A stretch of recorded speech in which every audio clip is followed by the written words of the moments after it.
Hello बच्चा party, क्या हाल चाल। मैं वरुण महाजन, आपका और अपने प्यारे से YouTube चैनल जिसका नाम है PCM वॉरियर, उस पर आपका स्वागत करता हूं। मैंने आपको बताया हुआ है कि भाई इस चैनल पर आपको हर रोज फिजिक्स, केमिस्ट्री और मैथ्स की एक वीडियो मिलेगी। ठीक है, आज हम कौन सी वीडियो शुरू करने जा रहे हैं? फिजिक्स की वीडियो शुरू करने जा रहे हैं। ठीक है, तो फिजिक्स के मैं आपको आज मान लो SI यूनिट के मतलब यूनिट्स क्या होते हैं, मेजरमेंट क्या है, ये मैं पिछली वीडियो में बता चुका हूँ। इस वीडियो में मैं आज आपको पढ़ाने जा रहा हूँ कि भाई एडवांटेज ऑफ SI यूनिट, मतलब SI यूनिट की क्या क्या एडवांटेज है। उसके बाद मान लो कि भाई प्रैक्टिकल यूनिट है ना, लाइट ईयर क्या होता है, पार्सेक क्या होता है, ये सब कुछ। उसके बाद इनका रिलेशन, ये इस वीडियो में हम क्या करेंगे, स्टडी करेंगे। चलो ज्यादा बातें ना करते हुए स्टार्ट करते हैं अपना अगला लेक्चर। हेडिंग डाल लो, मतलब एडवांटेज ऑफ क्या होगा, SI क्या होगा, यूनिट होगा। ठीक है, तो सबसे पहले मान लो हेडिंग डालो, जल्दी जल्दी कॉपी पेन निकालो और हेडिंग डालो एडवांटेज ऑफ SI यूनिट। ठीक है, ये हमारे टॉपिक का नाम है, तो वन बाय वन हेडिंग डालते रहो। सबसे पहले क्या है कि भाई फर्स्ट मान लो एडवांटेज क्या है, it is coherent system of units. ठीक है, मतलब ये क्या है, कोहेरेंट सिस्टम ऑफ यूनिट है। तो आप पूछोगे कि सर ये कोहेरेंट सिस्टम ऑफ यूनिट्स का मतलब क्या होता है। चलो लिखते हैं, फिर समझते हैं कि भाई क्या होता है।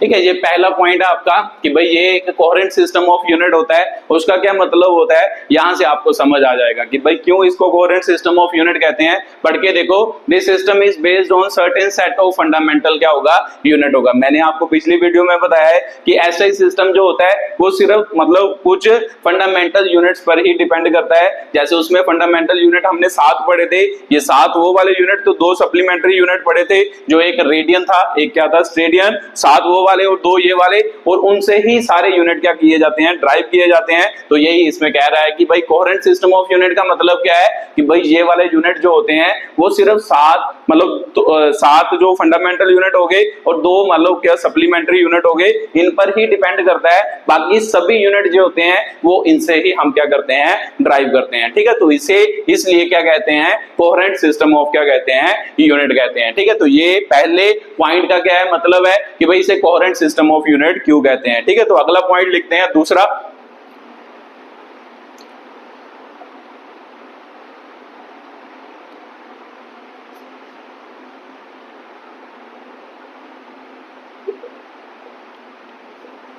ठीक है, अगला पॉइंट है, it is a rational system of क्या है, यूनिट है। तो फिर आपके दिमाग में फिर आएगा कि सर चलो पहला तो समझ आ गया कि coherent system of unit, rational system of unit क्या होता है। अब ये समझाओ, पहले इसके बारे में भी लिखते हैं, फिर समझते हैं कि भाई रैशनल सिस्टम ऑफ यूनिट क्या होता है।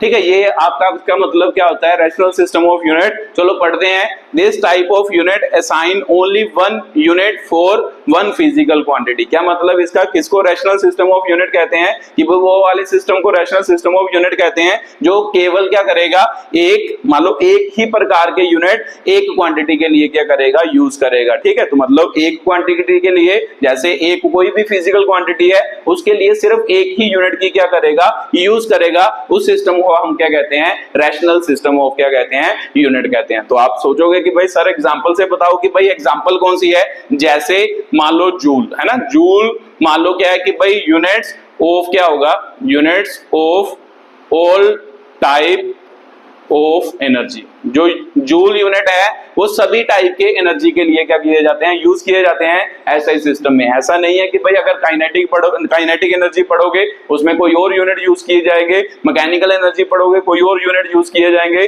ग्रेविटेशनल पोटेंशियल एनर्जी पढ़ोगे कोई और यूनिट यूज किए जाएंगे, ऐसा नहीं है। एसआई सिस्टम में जो मर्जी एनर्जी, बड़े टाइप की एनर्जी पढ़नी है +1 +2 में, वो सभी के लिए कौन से यूनिट यूज किए जाते हैं, जूल क्या है कि भाई यूनिट क्या किए जाते हैं, यूज किए जाते हैं। ठीक है, तो ये दूसरा मान लो इसका पॉइंट था, एडवांटेज थी कि भाई एसआई सिस्टम जो होता है वो रैशनल सिस्टम ऑफ क्या होता है, यूनिट होता है। ठीक है, तो इसे उतार लो, जल्दी जल्दी पॉज करो और उतारो, फिर अगली लिखते हैं, मतलब तीसरा पॉइंट लिखते हैं कि भाई उसका क्या मतलब है।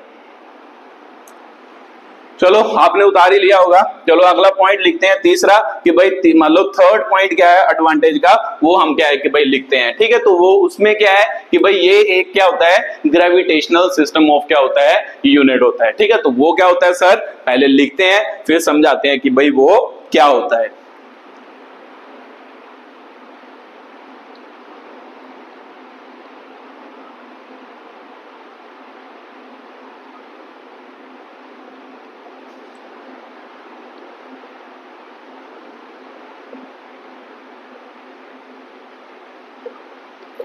ठीक है, ये थर्ड पॉइंट है कि भाई it is absolute system of unit. ठीक है, तो मतलब क्या है इसका कि भाई लिख लेते हैं कि भाई क्या मतलब है इसका।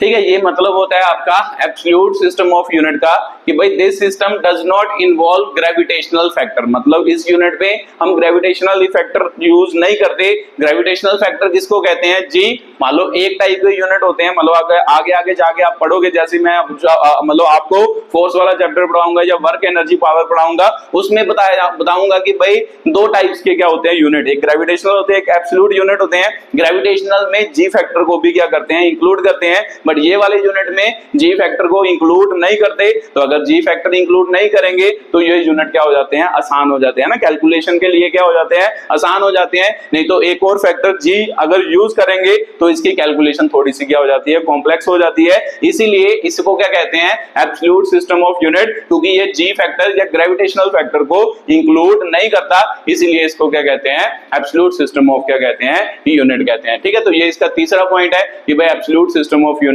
क्यों कहते हैं। ठीक है, तो चौथा पॉइंट लिखो,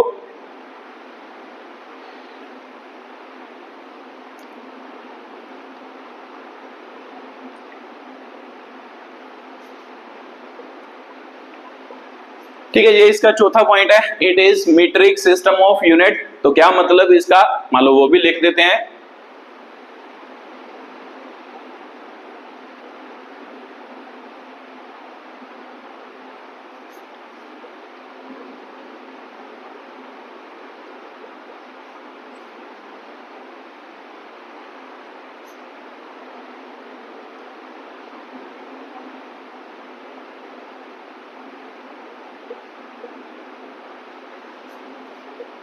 ठीक है, ये इसका फोर्थ पॉइंट है कि भाई it is metric system of unit. क्या मतलब इसका, इन दिस यूनिट मल्टीप्लायर्स, ठीक है, मल्टीप्लायर्स और क्या होंगे, सब multipliers always return in the power of क्या होगा 10 होगा। कि मतलब क्या कि भाई इस सिस्टम में हम क्या करते हैं, अगर इस सिस्टम को किसी दूसरे सिस्टम में कन्वर्ट करना हो, बस हम क्या यूज करते हैं, मतलब 10 रेज टू पावर के फैक्टर यूज करते हैं, उसी के साथ एक सिस्टम को दूसरे सिस्टम में क्या कर लेते हैं, कन्वर्ट कर लेते हैं। तो मल्टीप्लायर में कन्वर्ट करना आसान ही होता है, इसीलिए ये यूनिट को यूज करना क्या होता है, आसान होता है। ठीक है, तो ये इसका फोर्थ पॉइंट था कि भाई इट इज क्या है, मीट्रिक सिस्टम ऑफ क्या है, यूनिट है। ठीक है, तो उसके बाद पांचवें पॉइंट की बात करते हैं, लास्ट। मैंने आपको पहले भी बताया था, अगर आपने मेरी पिछली वीडियो देखी हो, तो ये यूनिट जो होते हैं, ऐसा यूनिट क्यों कहते हैं इनको, क्योंकि ये इंटरनेशनली एक्सेप्टेड क्या होते हैं, यूनिट होते हैं, या इंटरनेशनली स्टैंडर्ड, इसकी फुल फॉर्म है इंटरनेशनल ऑफ स्टैंडर्ड क्या होगा, यूनिट होगा। तो फिफ्थ पॉइंट यही है कि भाई इसका मतलब इंपॉर्टेंट पॉइंट क्या है, एडवांटेज क्या है कि ये इंटरनेशनली क्या है, एक्सेप्टेड है। तो इंटरनेशनली एक्सेप्टेड होंगे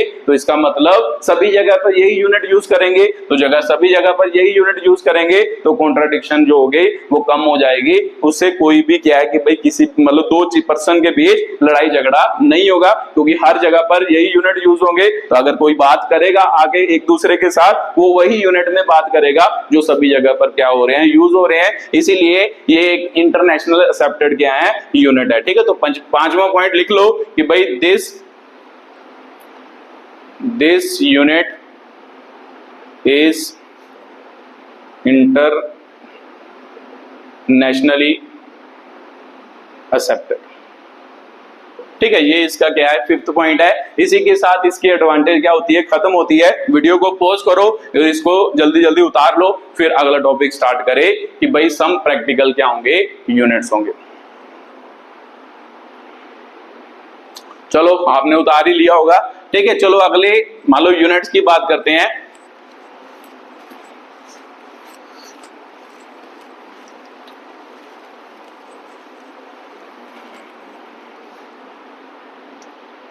अगली हेडिंग डाल लो सम प्रैक्टिकल यूनिट। उसमें सबसे पहला हम कौन सा पढ़ेंगे, एस्ट्रोनॉमिकल यूनिट।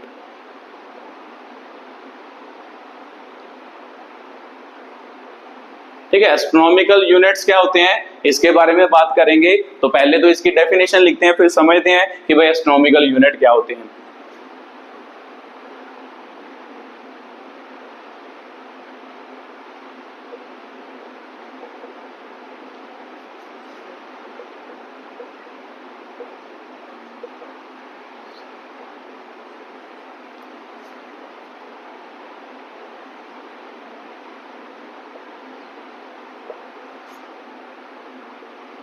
ठीक है, ये आपके एस्ट्रोनॉमिकल यूनिट की क्या है, डेफिनेशन है। तो बढ़ के देखते हैं कि भाई क्या होता है। It is the average distance between the centre of a sun to the centre of a क्या होता है, अर्थ होता है। मतलब क्या है कि भाई एक्चुअल में एस्ट्रोनॉमिकल यूनिट किसे कहते हैं कि भाई सन है, सन का जो सेंटर होगा उससे लेकर और जो अर्थ है उसका जो सेंटर होगा, उनके बीच जो एवरेज डिस्टेंस होगा। ठीक है, तो एवरेज वर्ड सर क्यों यूज करते हैं, सीधा डिस्टेंस वर्ड यूज कर लेते। भाई तुम्हें पता ही होगा कि सन मतलब सन के अराउंड अर्थ जो है वो घूमती रहती है। तो घूमती रहती है, कई बार सन क्या होता है, मतलब बहुत दूर होता है अर्थ से, मतलब दूर ज्यादा डिस्टेंस पर होता है। तो जब मतलब ये इसके अराउंड घूमती है, कई बार क्या होता है वे इसके क्या होता है, सबसे पास होता है। तो इसीलिए कि इसका डिस्टेंस तो चेंज करता जाएगा विद रिस्पेक्ट टू सन, इसीलिए उसने वर्ड क्या लिखा है, एवरेज क्या लिखा है, डिस्टेंस। एवरेज का मतलब होता है कि भाई एक फिक्स्ड डिस्टेंस होगा, जब सभी को कैलकुलेट करेंगे, डिवाइड बाय देयर नंबर कर देंगे, तो वहां से क्या आएगा, एवरेज आएगा, जो एक फिक्स्ड डिस्टेंस होगा, जो कभी भी चेंज नहीं करेगा। ठीक है, तो इसीलिए एवरेज वर्ड यूज किया है। तो इसका मतलब वो वाला डिस्टेंस जो क्या होगा, मान लो यहाँ पे सन है, सन का सेंटर है, यहाँ पे क्या है, अर्थ है, अर्थ का सेंटर है, इनके बीच जो भी डिस्टेंस होगा एवरेज डिस्टेंस है ना। एवरेज वर्ड क्यों यूज किया मैंने आपको बताया। तो इन दोनों के बीच जो भी डिस्टेंस होगा उसे हम क्या कहते हैं, एस्ट्रोनॉमिकल क्या कहते हैं, यूनिट कहते हैं। ठीक है, तो पहले तो एक बात तो आपको क्लियर हो ही रही होगी, जो मैं आपको यूनिट समझा रहा हूं ये एक्चुअल में किसके यूनिट है, डिस्टेंस के क्या है, यूनिट है। कि भाई डिस्टेंस मान लो किस किस प्रैक्टिकल यूनिट से मेजर किया जाता है। ठीक है, तो इसका मतलब अर्थ और सन के बीचकार जो मतलब डिस्टेंस होता है उसको क्या कहते हैं, एस्ट्रोनॉमिकल क्या कहते हैं, यूनिट कहते हैं। ठीक है, तो जब इसको मेजर किया गया तो इसकी कोई ना कोई तो वैल्यू आई होगी। तो जब वैल्यू लिखते हैं इसकी कि भाई 1 एस्ट्रोनॉमिकल यूनिट क्या होता है, इसको याद रखना है, क्योंकि इसके रिलेशन बोर्ड्स वगैरह में पूछे जाते हैं। ठीक है, मतलब ये रिलेशन जो है बोर्ड्स के पेपर में आपको क्या किए जा सकते हैं, पूछे जा सकते हैं। ठीक है, तो सबसे पहले 1 एस्ट्रोनॉमिकल यूनिट किसके इक्वल होता है 1.496 इंटू 10 पावर क्या होता है 11 मीटर के क्या होता है बराबर होता है। ठीक है, तो फिर हमें पता है कि सर इतनी बड़ी वैल्यू याद करनी है, तो फिर इसलिए तुम्हें पता ही होगा कि भाई फिजिक्स में क्या करते हैं, मतलब चीजों को क्या करते हैं छोड़ते हैं ना, कुछ चीजों को मतलब आसान बनाने के लिए कुछ वैल्यूज को हम क्या करते हैं छोड़ देते हैं। तो इसीलिए इसको अप्रोक्सीमेटली सिग्निफिकेंट फिगर मान लो, आपको पता होगा शायद, मान लो यहां तक रखना हो तो यहां से पीछे वाला नंबर अगर 5 से बड़ा हो इसमें एक ऐड कर दिया जाता है, तो इसका मतलब 1.5 लिख सकते हैं। 1.496 को लगभग क्या लिख सकते हैं 1.5 लिख सकते हैं। तो 10⁻11 मीटर ये 1 एस्ट्रोनॉमिकल यूनिट का क्या है आपके वैल्यू है। ठीक है, तो एक्चुअल में लगभग कितना डिस्टेंस होता है अर्थ के सेंटर से सन के सेंटर के बीच 1.5 इंटू 10⁻11 मीटर क्या होता है डिस्टेंस होता है, जिसे हम क्या कहते हैं एस्ट्रोनॉमिकल क्या कहते हैं यूनिट कहते हैं। ठीक है, तो ये पहली डेफिनेशन हो गई, इसको उतारो जल्दी जल्दी पॉज करके, फिर अगला टॉपिक करें जिसका नाम है लाइट ईयर। चलो आपने उतार ही लिया होगा। ठीक है, अब अगले यूनिट की बात करते हैं जिसका नाम है लाइट ईयर।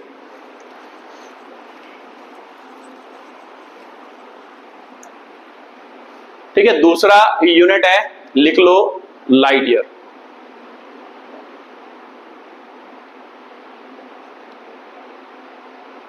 ठीक है, लाइट ईयर, तो यहाँ 1 लाइट ईयर मतलब लाइट ईयर होता है, ये भी एक डिस्टेंस का ही एक प्रैक्टिकल यूनिट है। तो इसे किसको लाइट ईयर कहते हैं वो देख लो, वो लिख लो जल्दी जल्दी।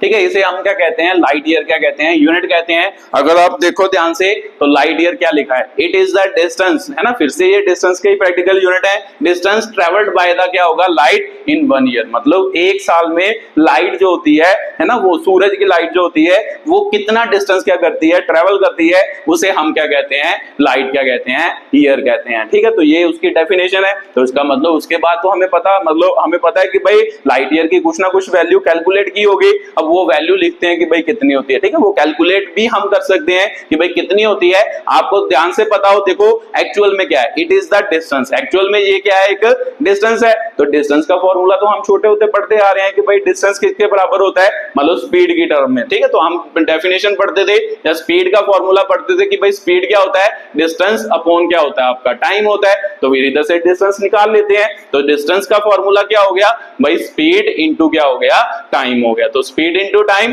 तो मुझे पता है कि भाई सर ये भी तो एक डिस्टेंस है, बट डिस्टेंस किसने ट्रेवल किया, लाइट ने ट्रेवल किया। तो लाइट की स्पीड तो हमें पता ही होती है, पता है ना आपको। चलो लिखते हैं कि भाई पता है या नहीं पता, पर शायद आपको पता ही होगी। मतलब सी से लिखते हैं लाइट को, लाइट की स्पीड को, उसकी वैल्यू कितनी होती है 3 इंटू 10⁸ मीटर पर सेकंड होती है। तो यहाँ पे लिख दो कि भाई डिस्टेंस जो होगा डी से डिनोट कर देते हैं डिस्टेंस, स्पीड ऑफ लाइट कितनी होगी 3 इंटू 10⁸ इंटू टाइम। टाइम कितना बोल रहा है वो ध्यान से देखो। उसने कहा कि भाई जब लाइट डिस्टेंस ट्रेवल करती है मतलब एक साल में, तो एक साल एक टाइम हो गया। तो इसका मतलब इसके साथ क्या आएगा 1 ईयर आएगा। तो मुझे पता है कि सर हम जब भी कभी कोई कैलकुलेशन करते हैं वो एक ही सिस्टम ऑफ यूनिट में करते हैं। अगर मैंने ऐसा यूनिट यूज किया, देखो इधर मैंने मीटर पर सेकंड यूज किया तो मीटर पर सेकंड यूनिट है, तो इधर तो ईयर हो गया। तो इसका मतलब वो कैलकुलेशन क्या होती है गलत होती है। हम हमेशा कैलकुलेशन को एक ही यूनिट में सॉल्व करते हैं। ज्यादातर हम फिजिक्स में क्या करते हैं ऐसा यूनिट में क्या करते हैं सॉल्व करते हैं। तो ऐसा यूनिट में सॉल्व करना है, तो ऐसा यूनिट में मुझे पता है कि भाई टाइम के यूनिट क्या होते हैं, पिछली वीडियो में हमने पढ़ा वो क्या होते थे सेकंड क्या होते थे उसके यूनिट। तो इसका मतलब इसको सेकंड में क्या करना पड़ेगा कन्वर्ट करना पड़ेगा। तो हमें तो एक साल में कितने सेकंड होते हैं पता नहीं, बट हमें ये तो पता है कि एक साल में कितने दिन होते हैं, पहले वो लिख लेते हैं। तो आपको पता है कि भाई एक साल में 365 क्या होते हैं डेज होते हैं ना, 365 क्या हो गए डेज हो गए। तो मुझे पता है कि सर एक दिन में कितने मान लो घंटे होते हैं, आवर्स होते हैं, 24 क्या होते हैं आपके आवर्स होते हैं। तो फिर इसका मतलब डे की जगह पर मैं क्या यूज करता हूं 24 यूज कर सकता हूं। तो इसका मतलब 1 ईयर इज इक्वल टू 365, क्योंकि ये मल्टीप्लाई हो रहा है। तो इसका मतलब मल्टीप्लाई डे की जगह पर मैंने क्या यूज कर लिया 24 आवर्स यूज कर लिए। तो मुझे पता है सर कि भाई मैं मान लो 20 आवर्स की जगह है ना, आवर्स यहाँ पर क्या हो रहा है मल्टीप्लाई, इसको ऐसे भी लिखा जा सकता है 24 इंटू क्या लिखा जा सकता है आर लिखा जा सकता है,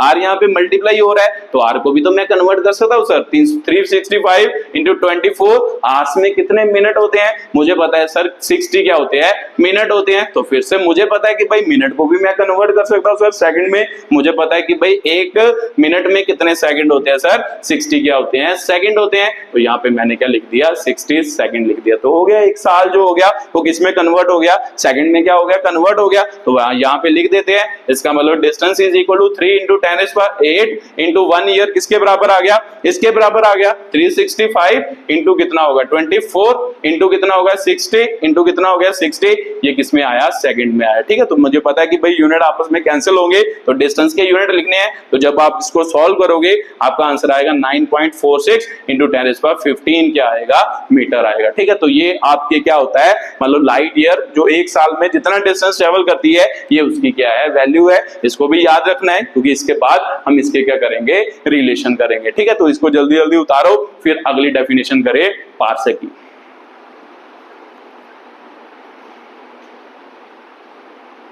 चलो आपने उतार ही लिया होगा, उसके बाद अगले एक और यूनिट होते हैं जिसे हम क्या कहते हैं पार्सेक कहते हैं, पार्सेक को क्या करते हैं डिफाइन करते हैं।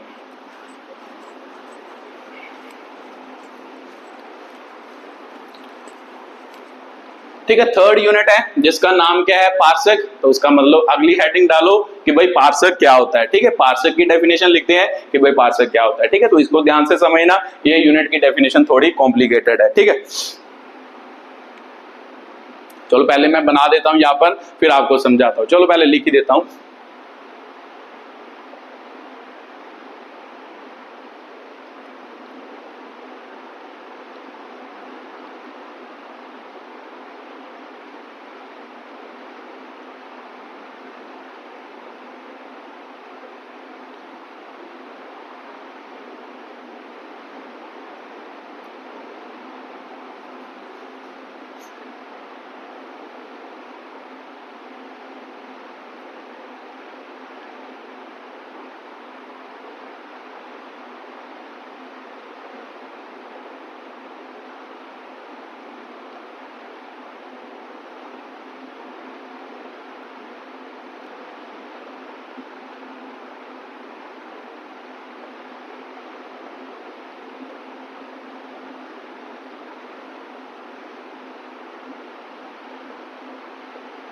ठीक है, ये आपका पार्सेक की क्या है डेफिनेशन है। चलो पढ़ते हैं इसको, क्या क्या लिखा है।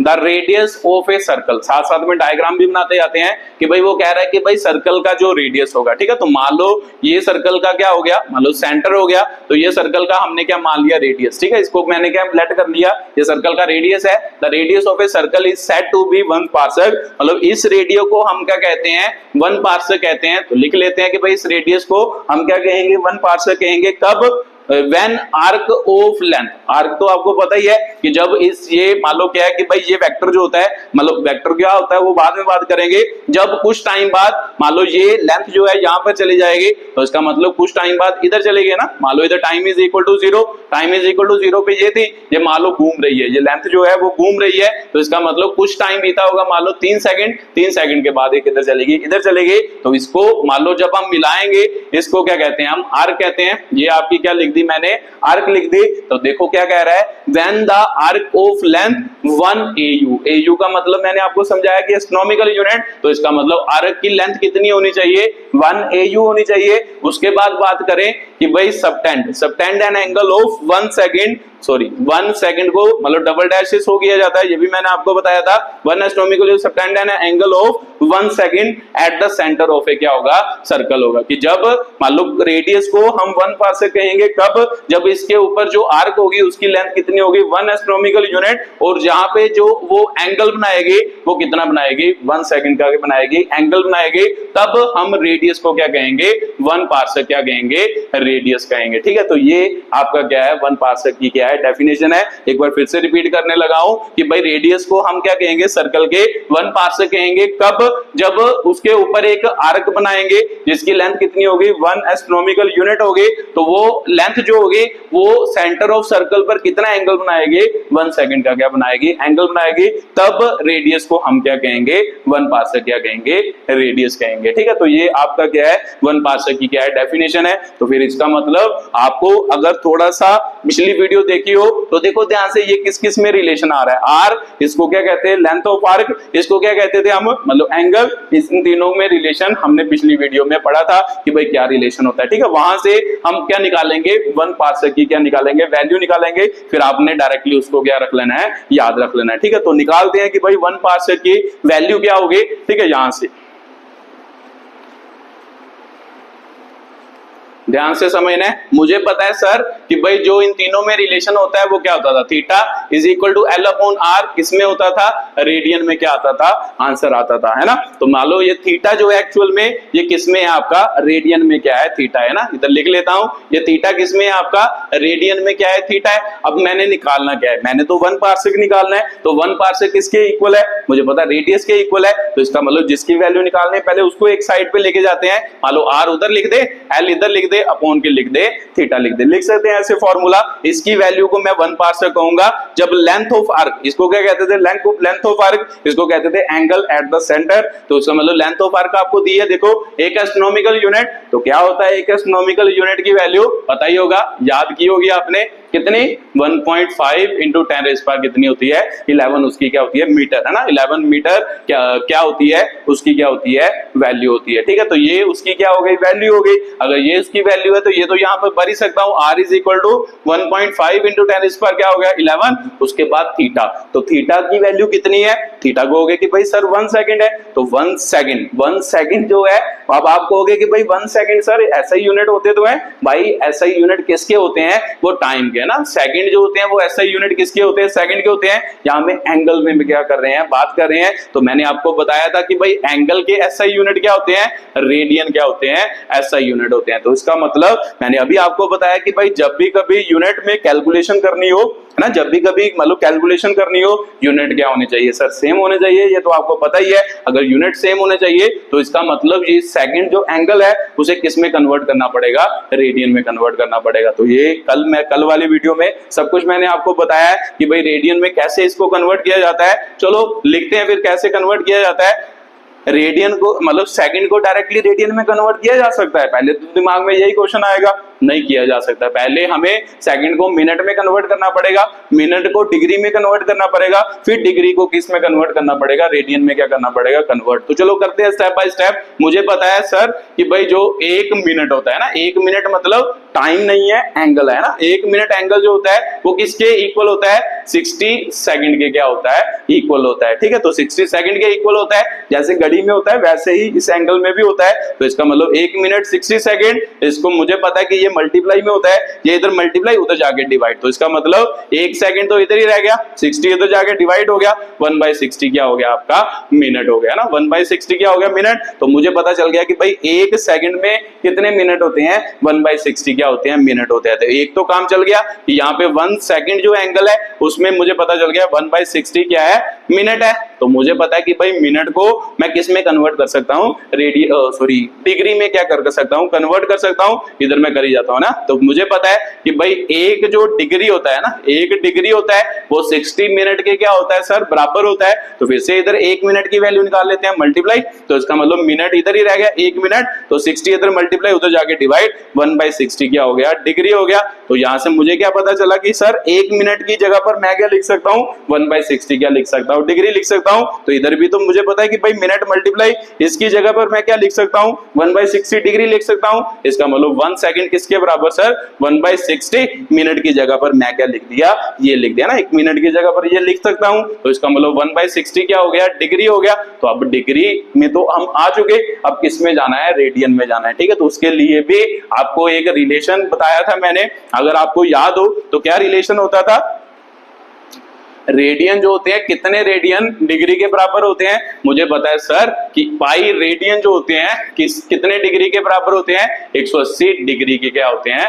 बराबर होते हैं। ठीक है, तो मुझे किसकी वैल्यू चाहिए? डिग्री की, रेडियन में चाहिए। तो इसका मतलब डिग्री यहाँ पे है तो इसके आगे जो मल्टीप्लाई हो रहा है उसको डिवाइड है ना, इसमें बीच में क्या हो रहा होता है? हेलो, इसको ऐसे लिखे 180, एक्चुअल में डिग्री क्या हो रहा है? इसके साथ मल्टीप्लाई हो रहा है, तो डिग्री को इधर ही रहने देते हैं, 1 डिग्री इधर ही रहा, तो इसका मतलब 180 उधर जाके क्या हो गया? डिवाइड पाई बाय 180 रेडियन इसकी क्या हो गई? वैल्यू होगी। तो इसका मतलब मैं डिग्री की जगह पर क्या यूज कर सकता हूं? ठीक है, 1 चाहे ना भी लिखो, डिग्री की जगह पर, इस डिग्री की जगह पर क्या यूज कर सकता हूं? ये यूज कर सकता हूं। तो कर लो फिर, मतलब 1 double dash is equal to 1/60 into 1/60 into क्या हो गया? पाई बाय 180 क्या हो गया? रेडियन हो गया। ठीक है, तो अब मेरा जो काम था वो खत्म हो गया। देखो ध्यान से कि भाई 1 सेकंड किस में कन्वर्ट हो गया? रेडियन में। सर क्या कन्वर्ट हो गया? तो रेडियन ही तो एंगल के ऐसा यूनिट होते हैं, तो इसका मतलब मुझे पता चल गया कि भाई ऐसा यूनिट क्या होंगे एंगल के? ये होंगे। तो मुझे पता है कि भाई मीटर में वो वैल्यू दी है, तो दोनों को डिवाइड करूंगा, वो आर की वैल्यू आ जाएगी,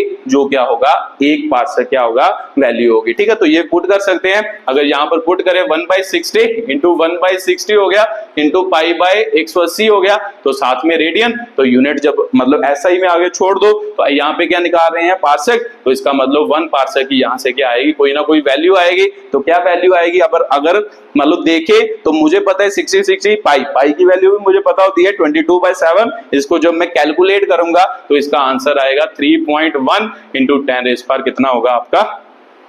16 मीटर। ठीक है, ये पार्सेक का क्या होगा?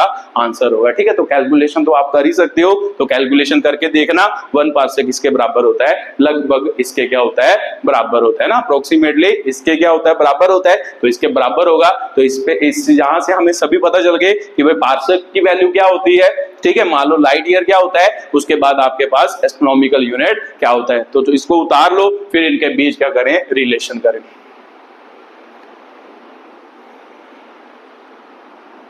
चलो, आपने उतार ही लिया होगा। ठीक है, अब बात करते हैं इनके बीच के रिलेशन की। ठीक है, तो मान लो कि भाई रिलेशन क्या होता है? एक एस्ट्रोनॉमिकल यूनिट, यहाँ 1 पार्सेक कितने एस्ट्रोनॉमिकल यूनिट के बराबर होता है? अब हम क्या करेंगे? उनके बीच क्या करेंगे? रिलेशन करेंगे। ठीक है, तो अगला टॉपिक लिख लो, हेडिंग डाल लो, रिलेशन। रिलेशन बिटवीन क्या हो गया? रिलेशन बिटवीन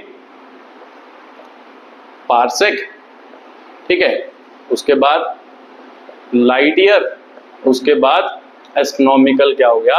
यूनिट हो गया। ठीक है, तो सबसे पहला रिलेशन हम करते हैं, रिलेशन बिटवीन,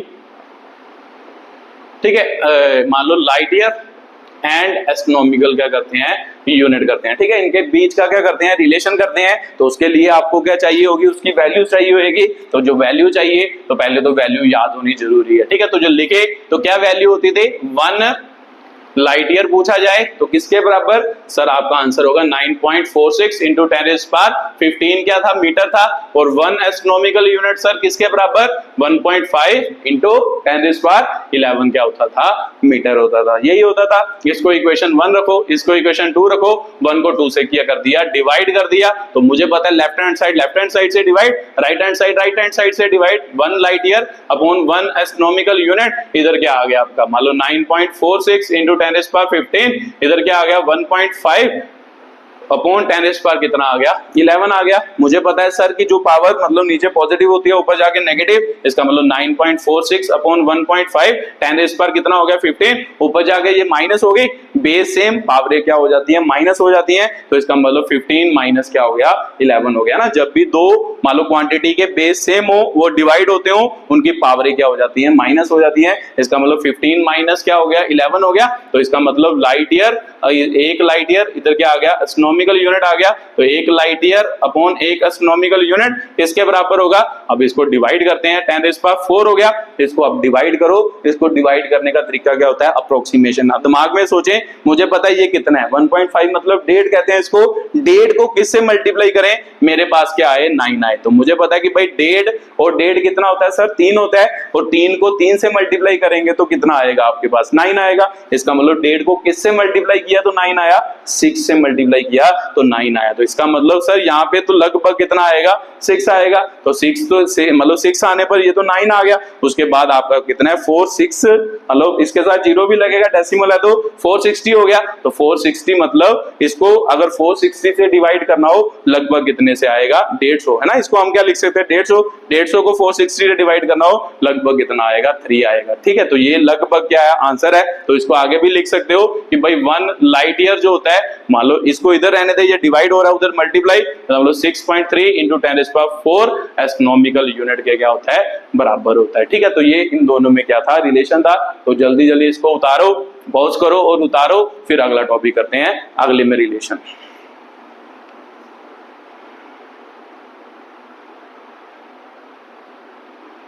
चलो आपने उतार ही लिया होगा, ठीक है। आप अगला रिलेशन करते हैं। अगला किस में, देखो मैंने उल्टा शुरू करिए इसमें अब इसका और इसका क्या निकालते हैं रिलेशन निकालते हैं। ठीक है, तो निकाल लेते हैं इसका भी रिलेशन। समझ तो लग ही गया होगा कि भाई रिलेशन कैसे निकालते हैं। पहले दोनों की वैल्यूज लिखो, फिर उसके बाद उन दोनों को क्या कर दो डिवाइड कर दो। ठीक है, तो इसमें भी यहाँ पे लिखो पहले बड़े वाला ना, ये पार्सेक सबसे बड़ा होता है, लाइट ईयर उससे छोटा होता है, एस्ट्रोनॉमिकल यूनिट उससे छोटा। ये डिस्टेंस में आपने देखा ही होगा कि ये 10⁻16 था, ये 10⁻15 था, ये 10 क्या था 11। तो समझ आती है 10⁻11 छोटी होती है एज कंपेयर टू 15 छोटी होती है एज कंपेयर टू 10⁻16। तो यहाँ पे लिख देते हैं। अब लाइट ईयर नहीं, अब पार्सक और किस में रिलेशन ड्राइव करने जा रहे हैं लाइट ईयर में रिलेशन। तो लिख लो 1 पार्सक किसके इक्वल होता है, किसके इक्वल होता था 1 पार्सक, अभी निकाला है 3.1 इंटू 10⁻16 मीटर। तो 1 लाइट ईयर भी अभी आपको बताया 9.46 इंटू 10⁻15 क्या होगा मीटर होगा। इन दोनों को डिवाइड करो, 1 पार्सक डिवाइड बाय क्या हो गया 1 लाइट ईयर। तो इधर भी डिवाइड 3.1 9 क्या हो गया 46 इंटू 10⁻, मुझे पता है कि सर इधर डिवाइड होगा तो लिख देता हूं मैं एक स्टेप 10⁻15। तो इसका मतलब 3.1 अपॉन 9 कितना हो गया 46। मुझे पता है कि भाई सर फिर से बेस सेम है तो पावर क्या होगी माइनस होगी, 10⁻16 माइनस 15। तो इसका मतलब 3.1 अपॉन 9.46 इंटू 10⁻, कितना हो गया 1। तो 10⁻1 को 10 नहीं कहते हैं, तो इसको इसके साथ मल्टीप्लाई करोगे तो आपको पता है डेसिमल हट जाएगा। तो कितना आ गया 31 अपॉन 9.46। ठीक है, तो अब इसको डिवाइड करना है इसके साथ। तो फिर से अप्रोक्सीमेशन, तो देखो ध्यान से कि भाई कितना होगा, मान लो लगभग मान लो 9 ही मान लो, 9 को किससे मल्टीप्लाई करेंगे तो कितना आएगा आपको 31 के पास आएगा। तो 9 को 31 के पास लाने के लिए कहां पर आएगा 3 पर आएगा, है ना 3 होता है। ठीक है, तो इतना लगभग आपका क्या आएगा आंसर आएगा। आप इसको करके देख लेना। तो देखेंगे मतलब क्या बना इधर 1 पार्सेक अपॉन कितना बन गया 1 लाइट ईयर बन गया। तो 1 पार्सेक अपॉन 1 लाइट ईयर जब बन गया, आप इसको क्या करेंगे इधर डिवाइड उधर मल्टीप्लाई हो रहा है, इसका मतलब 3.26 लाइट क्या आ गया आपका ईयर आ गया। ठीक है, तो ये 1 पार्सेक इतने लाइट ईयर के क्या होता है बराबर होता है। ठीक है, बाकी आप डिवाइड करके देख लेना अच्छी तरह से, लगभग इतना ही क्या आएगा आंसर आएगा। ठीक है, तो उसके बाद अगला मतलब रिलेशन बनाते हैं। किन किन का रिलेशन बन गया, इन दोनों का बन गया, इन दोनों का बन गया। उसके बाद अगले की क्या है बारी है। तो इसको क्या करो मतलब लिख लो, फिर आगे बात करेंगे। चलो आपने लिख ही लिया होगा। ठीक है, चलो अगले मान लो कि अगले टॉपिक की क्या करते हैं बात करते हैं। रिलेशन किसके किसके बीच रह गया, पार्सेक और किसका एस्ट्रोनॉमिकल का क्या है यूनिट का रिलेशन है, वो भी ड्राइव कर लेते हैं। 1 पार्सेक कितना होता है, अभी मैंने आपको बताया 3.1 इंटू 10⁻16 मीटर। उसके बाद 1 एस्ट्रोनॉमिकल यूनिट कितना होता है 1.5 इंटू 11 मीटर। तो डिवाइड कर दो 1 पार्सेक अपॉन कितना हो गया 1 astronomical unit is equal to 3.1 upon 1.5 into 10⁻16 upon 10⁻11। तो मल्टीप्लाई करो, ऊपर जाएगा तो फिर से कितना रह गया 5, सीधा लिख देता हूं ना 11 16 से जाएगा तो कितना बचेगा 5 ही बचेगा। तो इसको डिवाइड करना है। तो देखो ये कितना है 1.5, ये कितना है पहला है ना, इसको क्या है ये 3 है। तो 1.5 पे 3 कितने पर आता है 2 पर आता है। तो इसका मतलब 2 तो आएगा ही आएगा। तो उसके बाद बस 0.1 बच गया, इसका मतलब 0 आएगा। तो इसके बाद 6 आता है लगभग, ये आपका आंसर बनता है 1 पार्सेक अपॉन 1 एस्ट्रोनॉमिकल यूनिट। तो 1 पार्सेक इधर ही रहने दो, तो एस्ट्रोनॉमिकल यूनिट इधर डिवाइड, उधर जाके क्या हो जाएगा मल्टीप्लाई हो जाएगा। 10⁵ इंटू क्या हो गया एस्ट्रोनॉमिकल क्या आ गया यूनिट आ गया। ठीक है, तो ये आपका क्या है अगला आंसर था, ये उसकी क्या है कैलकुलेशन है। ठीक है, तो ये आपके 3 रिलेशन थे। ठीक है, उतार लो जल्दी जल्दी, फिर उसके बाद मतलब कुछ पावर्स हम यूज करते हैं उसको लिखें और इसी के साथ वीडियो को क्या करें खत्म कर दें। चलो आपने लिख ही लिया होगा। उसके बाद अगली बात करते हैं कि भाई कौन कौन सी पावर्स हम यूज करते हैं, ठीक है, वो मैं लिखने जा रहा हूं, वो टेबल आप याद कर लेना क्योंकि वो भी इंपॉर्टेंट है। वो जब न्यूमेरिकल वगैरह हम करते हैं, न्यूमेरिकल वगैरह में वो टेबल क्या होता है, यूज होता है, ठीक है। तो सबसे पहले इधर लिखो, सबसे पहले सीरियल नंबर हो गया, जल्दी लिखोगे, ठीक है। इधर लिख लो, मान लो मल्टीप्लायर, मतलब 10 रेज़्ड पावर लिख लो, जो भी इधर होगा, ठीक है। उसके बाद उसका नाम हो गया, मतलब नेम ऑफ क्या होगा, क्वांटिटी होगा, जो मतलब मल्टीप्लायर है, ठीक है। उसके बाद उसका क्या होगा, सिंबल होगा, ठीक है। तो ये मान लो 4 कॉलम बना लो, 4 कॉलम में हम क्या करेंगे, यूज करेंगे, ठीक है। नेम ऑफ क्वांटिटी भी लिख सकते हो, इसको प्रीफिक्स भी कहते हैं कि भाई प्रीफिक्स क्या लिखेंगे, ये मल्टीप्लायर हो गया, ये उसका क्या हो गया, सिंबल हो गया, ठीक है। सीरियल नंबर 1 10⁻⁻1, तो शायद आपको पता ही हो 10⁻⁻1 को क्या कहते हैं, डेसी कहते हैं, तो डेसी को स्मॉल डी से रिप्रेजेंट किया जाता है। दूसरा 10⁻⁻2 को क्या कहते हैं, सेंटी कहते हैं,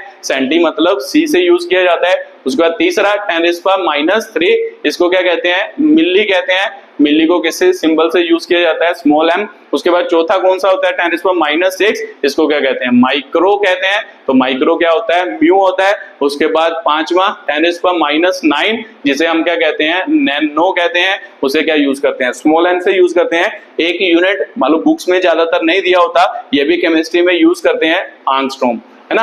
तो सॉरी 10⁻⁻ क्या हो गया, 10 हो गया, इसको क्या कहते हैं, आंगस्ट्रॉम कहते हैं, ठीक है। इसका सिंबल क्या है, ए के ऊपर क्या लगा दो, 0 लगा दो, ये अगला यूनिट बन गया। और सातवां क्या होता है, 10⁻⁻, आपका कितना हो गया, -12, जिसको हम क्या कहते हैं, पिको मीटर कहते हैं, ठीक है। इसको क्या लिखते हैं, आपका मान लो पी से लिखते हैं। उसके बाद आपका क्या होता है 10⁻⁻15, जिसे हम क्या कहते हैं, आपका मान लो 10⁻⁻15 आ गया, उसके हम क्या कहते हैं, फेम्टो कहते हैं। तो फेम्टो को किससे रिप्रेजेंट किया जाता है, स्मॉल एफ से क्या किया जाता है, रिप्रेजेंट। उसके बाद आपका नोमा क्या होता है, 10⁻⁻18, वैसे तो मतलब यहाँ तक ही बहुत जरूरी है, आगे की जरूरत नहीं है, चलो यहाँ तक लिख लो। 10⁻⁸, इसे क्या कहते हैं, ऑटो कहते हैं, इसे ए से क्या किया जाता है, रिप्रेजेंट किया जाता है, ठीक है। तो ये यूनिट आपको याद होने जरूरी है, क्योंकि न्यूमेरिकल जब करोगे, न्यूमेरिकल में ये यूनिट क्या होंगे, यूज होंगे, ठीक है। तो जल्दी जल्दी इसको उतारो, फिर अगला मतलब पॉजिटिव में यूनिट करने की कोशिश करें कि भाई पॉजिटिव में कौन कौन से क्या होते हैं, यूनिट होते हैं। तो जल्दी जल्दी उतार लो इसको।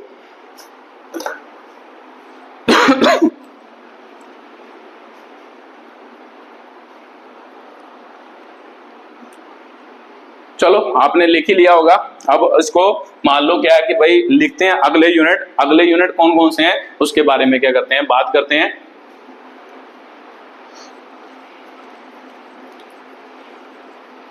ठीक है, ये पॉजिटिव में भी यूज होते हैं, कुछ मल्टीप्लायर पॉजिटिव में भी यूज होते हैं, ठीक है। तो मतलब लिख लो, पहला क्या होता है, 10⁻1 ही होता है, ठीक है। 10⁻1 को क्या कहते हैं, डेका कहते हैं, ठीक है। डेका को क्या लिखते हैं, DA लिखते हैं। उसके बाद दूसरा आ गया 10⁻2 को क्या कहते हैं, हेक्टो कहते हैं, हेक्टो का लिखते हैं, स्मॉल h लिखते हैं। उसके बाद तीसरा 10⁻, कितना होता है आपका, 3 कितना होता है, किलो को क्या लिखते हैं, K लिखते हैं। उसके बाद चौथा 10⁻6 होता है, 10⁻6 को क्या कहते हैं, मेगा कहते हैं। तो मेगा क्या होता है, मान लो बड़े M से डिनोट किया जाता है। उसके बाद कौन सा होता है 10⁻9, इसको क्या कहते हैं, गीगा कहते हैं। तो गीगा क्या होता है आपका, G से रिप्रेजेंट किया जाता है। उसके बाद 6 10⁻, मान लो 12 हो गया, 12 को क्या कहते हैं, टेरा कहते हैं। तो टेरा को किससे रिप्रेजेंट किया जाता है, T से रिप्रेजेंट किया जाता है, ठीक है। 7 10⁻15, इसे क्या कहते हैं, पेटा कहते हैं, पेटा को P से रिप्रेजेंट किया जाता है। उसके बाद 8वां क्या होता है 10⁻18, इसको क्या कहते हैं, एक्सा कहते हैं। एक्सो को किससे लिखा जाता है, E से लिखा जाता है, ठीक है। तो ये कुछ मल्टीप्लायर है जो हम ज्यादातर यूज करेंगे। ज्यादातर कौन से यूज होते हैं, ये वाले क्या है, ज्यादातर मल्टीप्लायर क्या होते हैं, यूज होते हैं, किलो, मेगा और गीगा, ठीक है। ये 3 वर्ड ज्यादातर फिजिक्स में आपको देखने को मिलेंगे। तो पिछले में कौन कौन से मेनली यूज होते हैं, मिली यूज होता है, माइक्रो यूज होता है, नैनोमीटर, पिकोमीटर और आर्मस्ट्रॉन्ग, ठीक है। तो ये 5 6 7 यूनिट है, मतलब मल्टीप्लायर है इधर, वो पिछले में, और 3 मल्टीप्लायर क्या है, इधर है। तो ये सभी क्या होते हैं, मान लो इसमें क्या होते हैं, यूज होते हैं, ठीक है। तो एक्सा को बड़े ई से लिखा जाता है, ठीक है। तो ये मान लो सभी मल्टीप्लायर है, ये सभी आपको याद होने जरूरी है। तो इसी के साथ इस वीडियो को क्या करते हैं, खत्म करते हैं। बहुत बहुत धन्यवाद।